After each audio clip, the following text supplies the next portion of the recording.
Bible is full of verses that ring with the cadence and imagery of poetry, the punch of popular proverbs, and even the phrasing of plays. How did these non-biblical words end up in the pages of Scripture? What does it mean for Christians to quote the Bible when the Bible itself quotes culture? Let's unpack this. The apostles preached the gospel. They didn't just quote Scripture. They also reached into the library of their culture, pulling lines from pagan poets, Greek plays, and even popular proverbs. Astonishingly, these once secular words are now woven into the inspired text of the Bible itself. Paul's sermon on Mars Hill. In Acts 17:28, he quotes from pagan poets to make a point about God's nearness. "For in him we live and move and have our being," said Epimenides of Crete, 6th century BC, and "we are his offspring." Aratus, Phenomena, 3rd century BC, echoed also by Cleanthes' hymn to Zeus.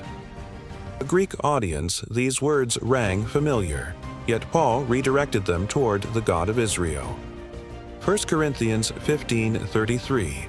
Paul warns his readers with a line straight out of Menander's comedy, Thais, "Bad company corrupts good morals."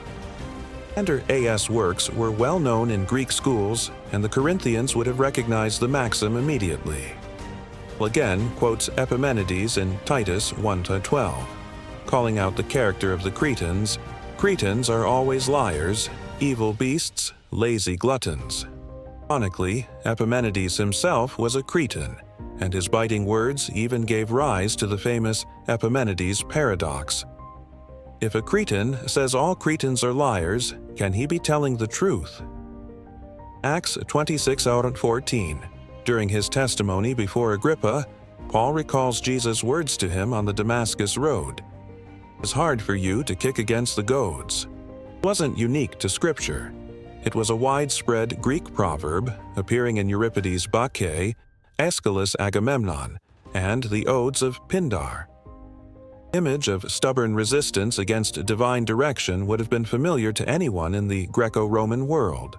Finally, the prologue of John's Gospel, John 1:1-18, takes one of the most profound concepts of Greek philosophy, the logos, the rational principle ordering the cosmos, and transforms it. Stoics saw the logos as the logic of the universe, and the Jewish philosopher Philo of Alexandria described it as God's creative agent. John, however, makes the staggering claim that this logos became flesh and dwelt among us in Jesus Christ. Quoting familiar voices outside of Israel's scriptures, the apostles showed that all truth, wherever it is found, ultimately points back to God. Use of cultural sources was not compromise, but strategy, a bridge between faith and the surrounding world, redeeming human wisdom to spotlight divine truth.